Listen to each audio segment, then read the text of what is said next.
ओम श्री परमात्मने नमः। अथ द्वितीयोऽध्यायः। संजय उवाच तं तथा कृपयाविष्टमश्रुपूर्णाकुलेक्षणं विषीदन्तमिदं वाक्यमुवाच मधुसूदन। संजय बोले, इस प्रकार करुणा से व्याप्त और आंसुओं से पूर्ण तथा व्याकुल नेत्रों वाले शोक युक्त उस अर्जुन के प्रति भगवान मधुसूदन ने यह वचन कहा। श्री भगवान उवाच कुतस्त्वाकस्मलमिदं विषमे समुपस्थितम् अनार्यजुष्टमस्वर्गे मकीर्तिकरमर्जुन। श्री भगवान बोले, हे अर्जुन, तुम्हें इस समय में यह मोह किस हेतु से प्राप्त हुआ? क्योंकि न तो यह श्रेष्ठ पुरुषों द्वारा आचरित है, न स्वर्ग को देने वाला है और न ही कीर्ति को करने वाला ही है। क्लैब्यमास्मगमः पार्थ नैतत्तयुपपद्यते क्षुद्रं हृदय दौर्बल्यं त्यक्तोत्तिष्ठ परन्तप। इसलिए हे अर्जुन, नपुंसकता को मत प्राप्त हो, तुम में यह उचित नहीं जान पड़ती। हे परंतप, हृदय की तुच्छ दुर्बलता को त्याग कर युद्ध के लिए खड़ा हो जाओ।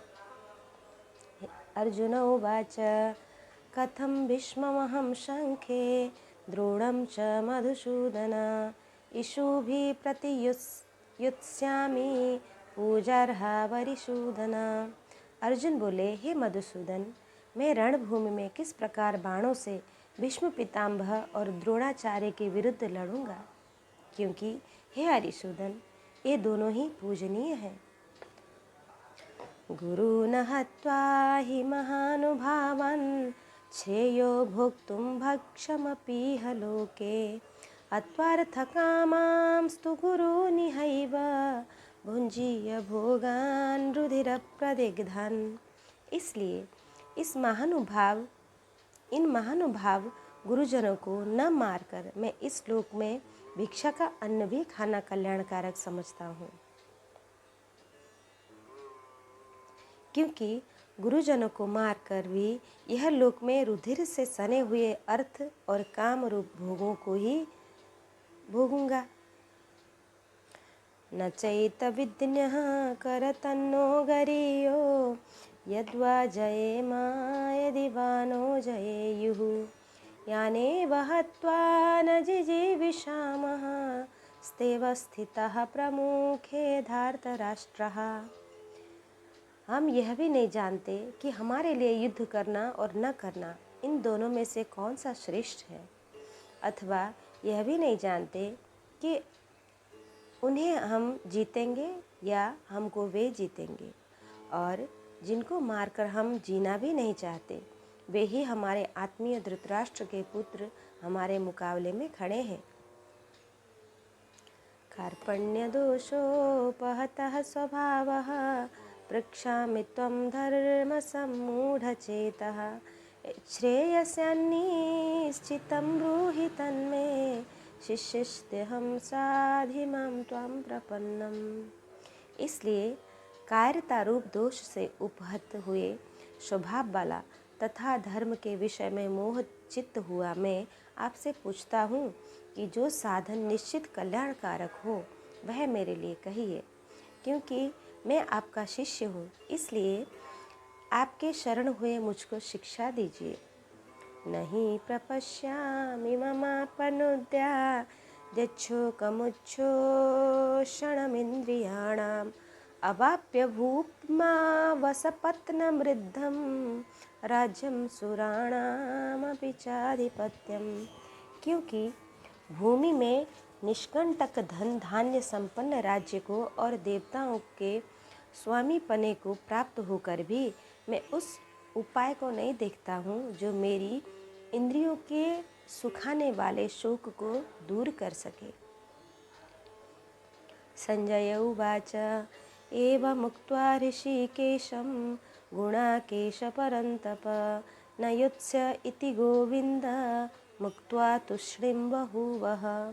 संजय बोले, हे राजन, निद्रा को जीतने वाले अर्जुन अंतर्यामी श्री कृष्ण महाराज के प्रति इस प्रकार कहकर फिर श्री गोविंद भगवान से युद्ध नहीं करूँगा, यह स्पष्ट कहकर चुप हो गए। तमुवाच ऋषिकेशः प्रहसन्निव भारत सेनयोरुभयोर्मध्ये विषीदन्तमिदं वचः।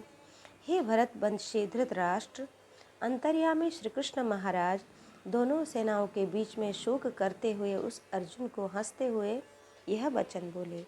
श्री भगवान उवाच अशोच्यानन्वशोत्रस्त्वं प्रज्ञावादांश्च भाषसे गतासून गतासुंश्च नानुशोचन्ति पंडितः। श्री भगवान बोले, हे अर्जुन, तुम न शोक करने योग्य मनुष्य के लिए शोक करते हो और पंडितों के से वचनों को कहते हो, परंतु जिनके प्राण चले गए हैं उनके लिए और जिनके प्राण नहीं गए हैं उनके लिए भी पंडित जन शोक नहीं करते। न त्वेवाहं जातु नासं न त्वं नेमे जनाधिपः न चैव न भविष्यामः सर्वे वयमतः परम। न तो ऐसा ही है कि मैं किसी काल में नहीं था, न तुम नहीं थे अथवा ये राजा लोग नहीं थे, और न ऐसा ही है कि इनमें से आगे हम सब नहीं रहेंगे। देहिनोऽस्मिन् यथा देहे कौमारं यौवनं जरा तथा देहांतर प्राप्तिर्धीरस्तत्र न मुह्यति। जैसे जीवात्मा की इस देह में बालकपन, जवानी और वृद्धावस्था होती है, वैसे ही अन्य शरीर की प्राप्ति होती है। उस विषय में धीर पुरुष मोहित नहीं होता। मात्रा स्पर्शास्तु कौन्तेय शीतोष्ण सुख दुःखदः आगमापायिनो नित्यास्तां तिष्ठस्व भारत। ये कुंती पुत्र, सर्दी, गर्मी और सुख दुख को देने वाले इंद्रिय और इंद्रियों के संयोग से तो उत्पत्ति विनाशशील और अनित्य है, इसलिए हे भारत उनको तू सहन कर। यम ही न व्यथयन्ते ते पुरुषं पुरुषर्षभ समदुःख सुखम धीरम सोमृत त्वय कल्पते। क्योंकि हे पुरुष श्रेष्ठ, दुख सुख को समान मानने वाले जिस धीर पुरुष को ये इंद्रिय और विषयों के संयोग व्याकुल नहीं करते, वह मोक्ष के योग्य होता है। ना सतो विद्यते भावो ना भावो विद्यते सतः उभयोरपि दृष्टोन्तस्त्वनयो तत्त्वदर्शिभिः। असत वस्तु की तो सत्ता नहीं है और सत का अभाव नहीं है। इस प्रकार इन दोनों का ही तत्वज्ञानी पुरुषों द्वारा देखा गया है।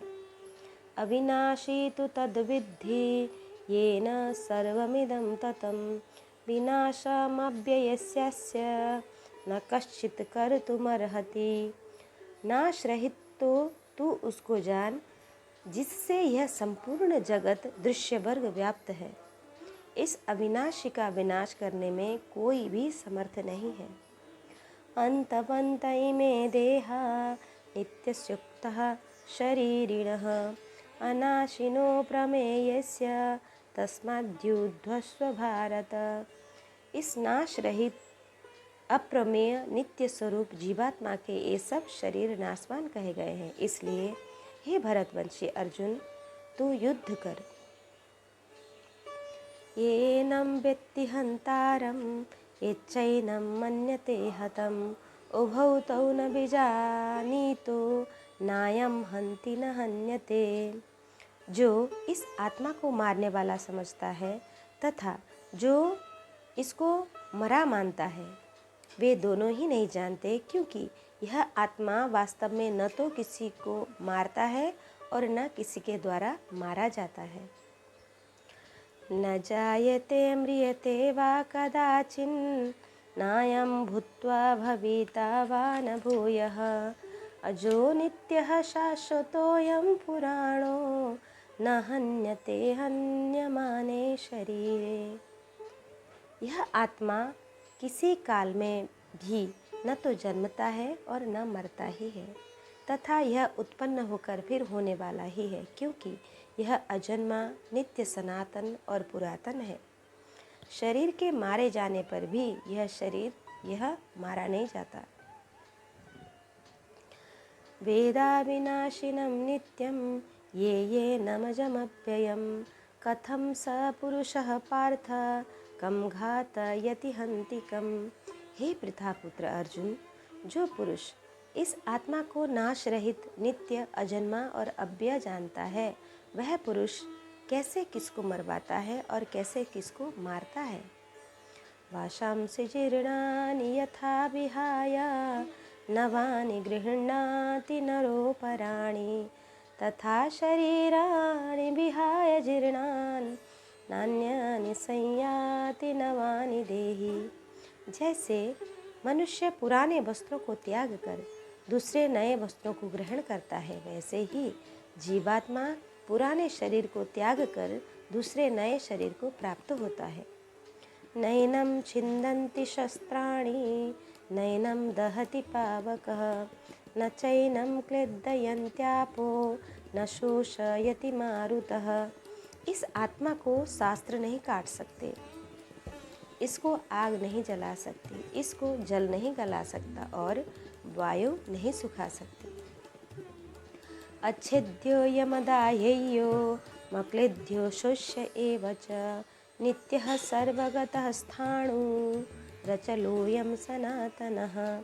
क्योंकि यह आत्मा अछेद्य है, यह आत्मा अदैह्य है, अक्लेद्य और निसंदेह अशुष्य है तथा यह आत्मा नित्य, सर्वव्यापी, अचल, स्थिर रहने वाला और सनातन है।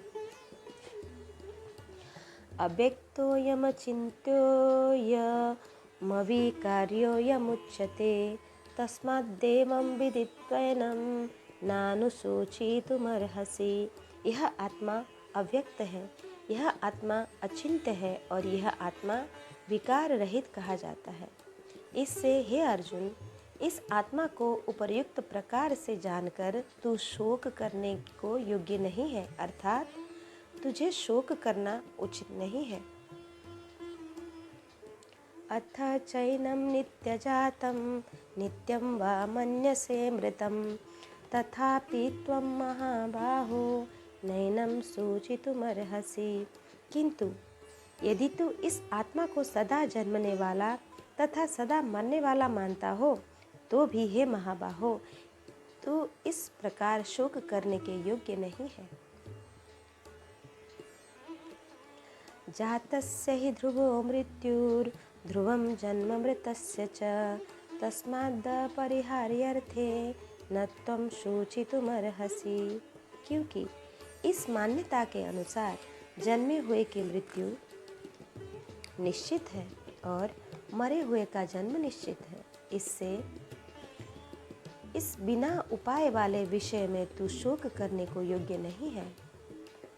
अव्यक्तादीनि भूतानि व्यक्तमध्यानि भारत अव्यक्तनिधनान्येव तत्र का परिदेवना। हे अर्जुन, संपूर्ण प्राणी जन्म से पहले अप्रकट थे और मरने के बाद भी अप्रकट हो जाने वाले हैं, केवल बीच में ही प्रकट है।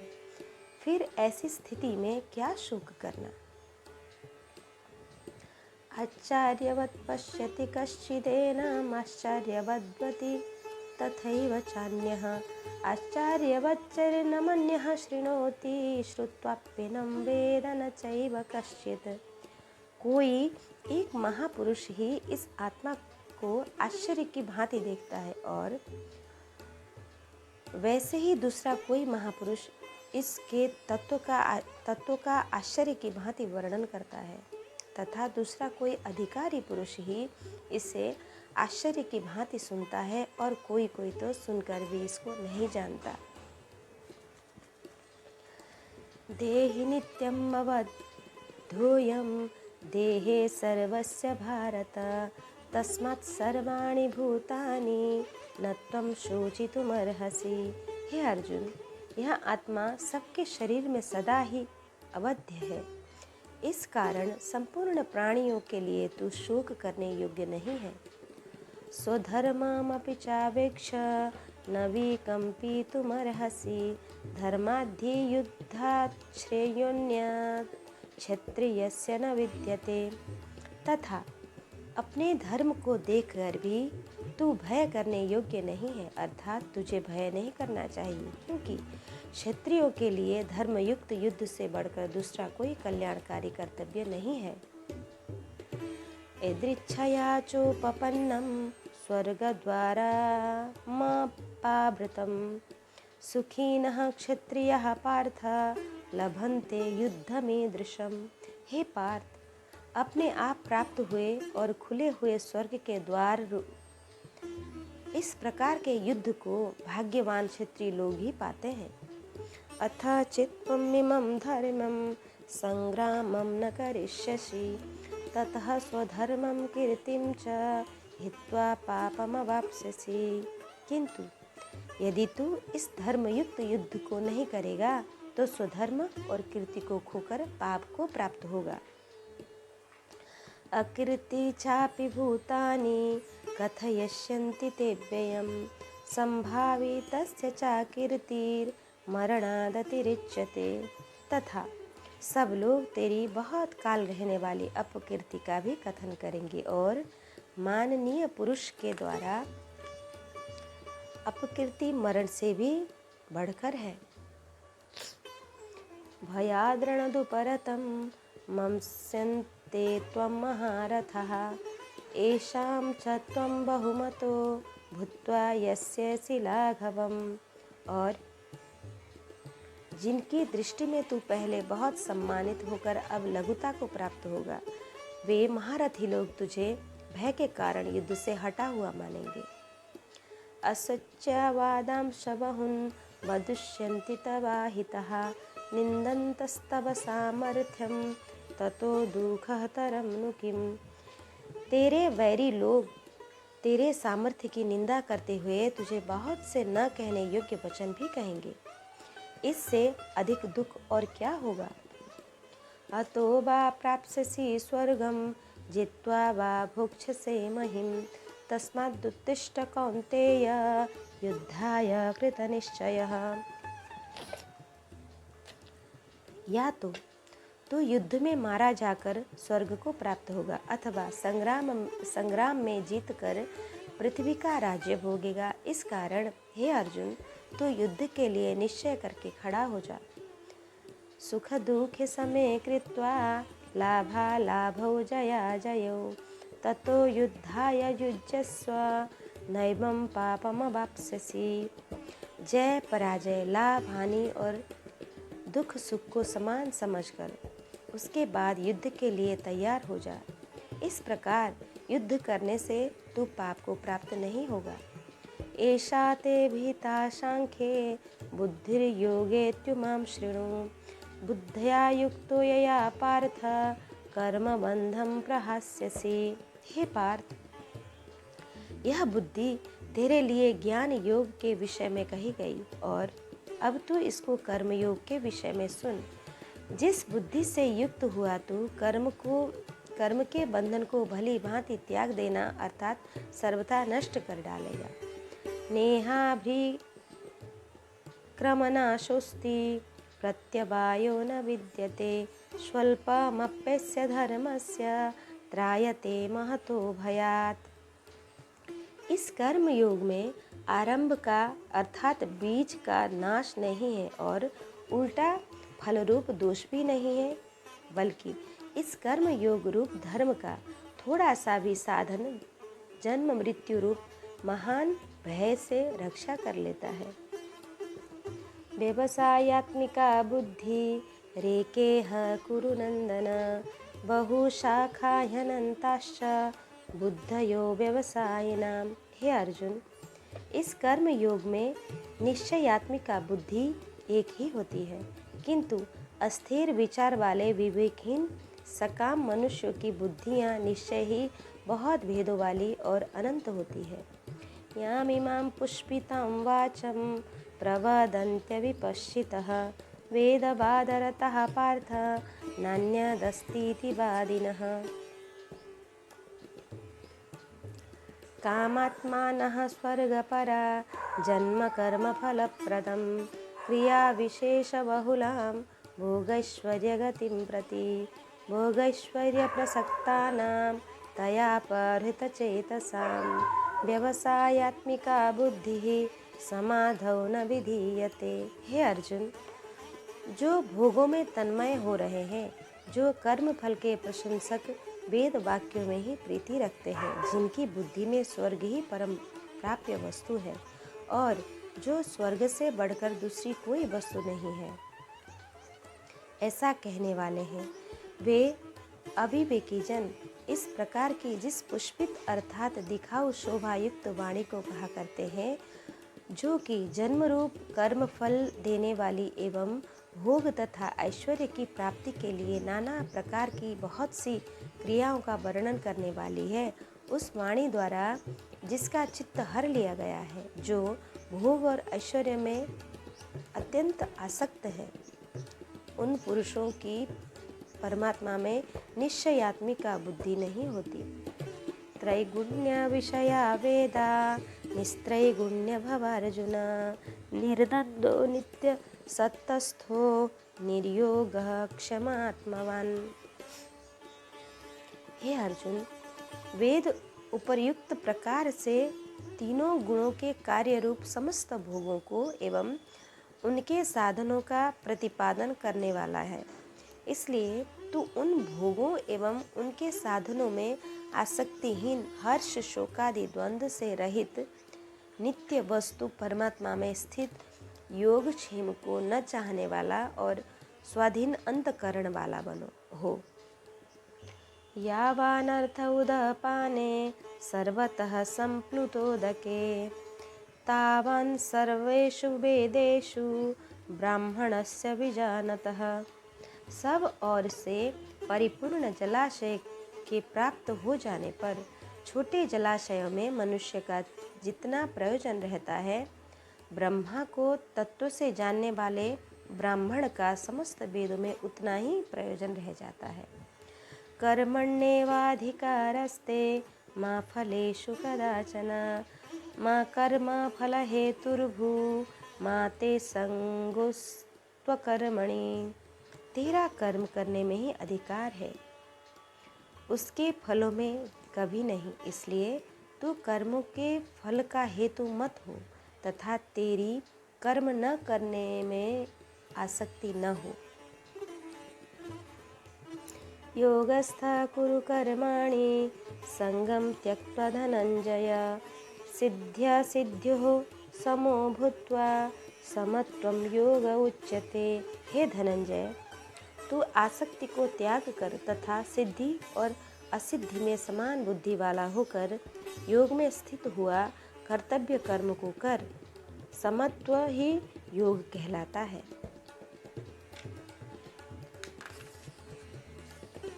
दुरेणं ह्यावरं कर्म बुद्धि योगात् धनंजय बुद्धौ शरणमन्विच्छ कृपणा फलहेतवः। इस समत्व रूप बुद्धि योग से सकाम कर्म अत्यंत ही निम्न श्रेणी का है। इसलिए हे धनंजय, तू समबुद्धि में ही रक्षा का उपाय ढूंढ, अर्थात बुद्धि योग का ही आश्रय ग्रहण कर, क्योंकि फल के हेतु बनने वाले अत्यंत दीन हैं। बुद्धियुक्तो जहातीह उभे सुकृत दुष्कृते तस्माद्योगाय युज्यस्य योगः कर्म सुकौशलम। समबुद्धि युक्त पुरुष पुण्य और पाप दोनों को ही इसी लोक में त्याग देता है, अर्थात उनसे मुक्त हो जाता है। इससे तू समत्व रूप योग में लग जा। यह समत्व रूप योग ही कर्मों में कुशलता और अर्थात कर्म बंधन से छूटने का उपाय है। कर्मजं बुद्धियुक्ता ही फलं त्यक्त्वा मनीषिणः जन्मबंध विनिर्मुक्तः पदम गच्छन्त्यनामयम्। क्योंकि समबुद्धि से युक्त ज्ञानी जन कर्मों के उत्पन्न होने वाले फल को त्याग कर जन्म रूप बंधन से मुक्त हो निर्विकार परम पद को प्राप्त हो जाते हैं। एदाते मोह कलिलं बुद्धिर्व्यक्तितरिष्यति तदा गन्तासि निर्वेदं श्रोतव्यस्य श्रुतस्य च। जिस काल में तेरी बुद्धि मोह रूप दलदल को भांति भांति पार कर जाएगी।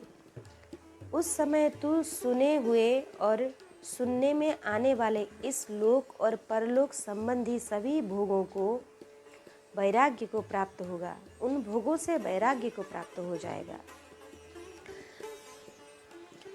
श्रुति विप्रतिपन्ना ते यदा ध्यस्यति निश्चला समाधावचला बुद्धिस्तदा योगमवाप्स्यसि। भांति भांति के वचनों को सुनने से विचलित हुई तेरी बुद्धि जब परमात्मा में अचल और स्थिर ठहर जाएगी तब तू योग को प्राप्त हो जाएगा, अर्थात तेरा परमात्मा से नित्य संयोग हो जाएगा। अर्जुन उवाच स्थितप्रज्ञस्य का भाषा समाधिस्थस्य केशव स्थितधिं किं प्रभाषेत किमासीत व्रजेत किम। अर्जुन बोले, हे केशव, समाधि में स्थित परमात्मा को प्राप्त हुए स्थिर बुद्धि पुरुष का क्या लक्षण है? वह स्थिर बुद्धि पुरुष कैसे बोलता है, कैसे बैठता है और कैसे चलता है? श्री भगवान उवाच प्रजहाति यदा कामान् सर्वान् पार्थमनोगतान् आत्मन्नेवात्मना तुष्टः स्थितप्रज्ञस्तदुच्यते।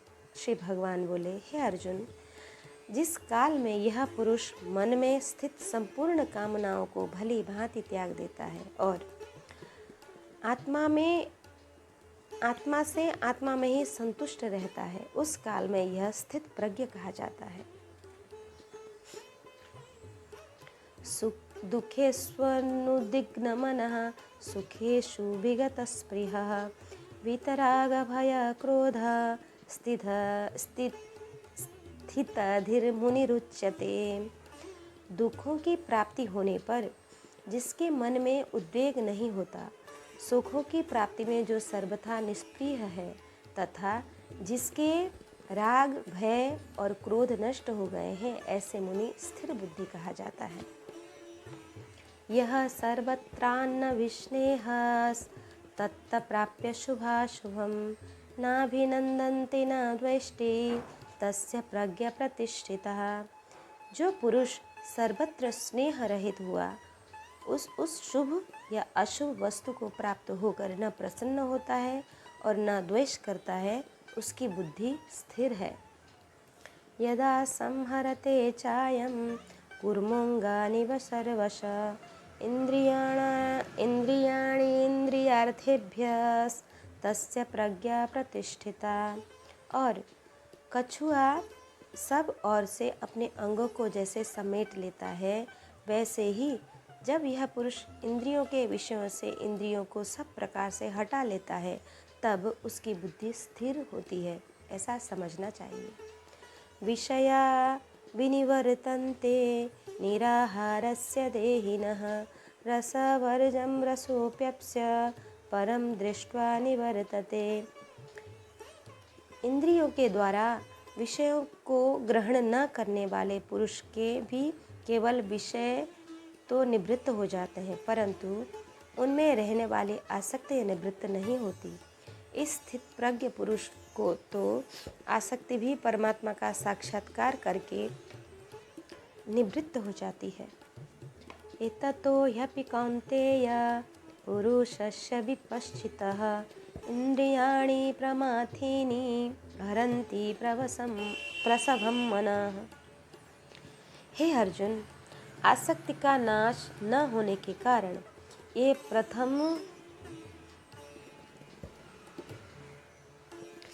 ये प्रथम न स्वभाव वाली इंद्रियां यत्न करते हुए बुद्धिमान पुरुष के मन को भी बलात् हर लेती है। तानि सर्वाणि संयम्य युक्त आसीत मत्परः वशे हि यस्येन्द्रियाणि तस्य प्रज्ञा प्रतिष्ठिता। इसलिए साधकों को चाहिए कि वह उन संपूर्ण इंद्रियों को वश में करके समाहित चित्त हुआ मेरे परायण होकर ध्यान में बैठे, क्योंकि जिस पुरुष की इंद्रियां वश में होती हैं उसकी बुद्धि स्थिर हो जाती है। ध्यायतो विषयान् पुंसः संगस्तेषुपजायते संगात् संजायते कामः कामात् क्रोधोऽभिजायते। विषयों का चिंतन करने वाले पुरुष की उन विषयों में आसक्ति हो जाती है। आसक्ति से ही उन विषयों की कामना उत्पन्न होती है और कामनाओं में विघ्न पड़ने से क्रोध उत्पन्न होता है। क्रोधाद् भवति सम्मोहः सम्मोहात् स्मृतिविभ्रमः स्मृतिभ्रंशात् बुद्धिनाशो बुद्धिनाशात् प्रणश्यति। क्रोध से अत्यंत मूढ़ भाव उत्पन्न हो जाता है। मूढ़ भाव से स्मृति में भ्रम हो जाता है। स्मृति भ्रम हो जाने से बुद्धि अर्थात ज्ञान शक्ति का नाश हो जाता है और बुद्धि का नाश हो जाने से यह पुरुष अपनी स्थिति से गिर जाता है। राग द्वेषयुक्तस्तु विषयानिन्द्रियश्चरन् आत्मवैश्यर्विधिरायात्मा प्रसादमधिगच्छति।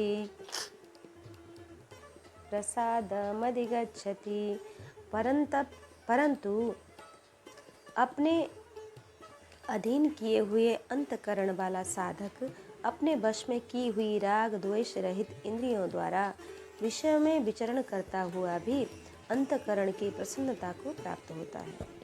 प्रसादे सर्वदुःखानां हानिरस्योपजायते प्रसन्नचेतसो ह्याशु बुद्धिर्पर्यवतिष्ठते।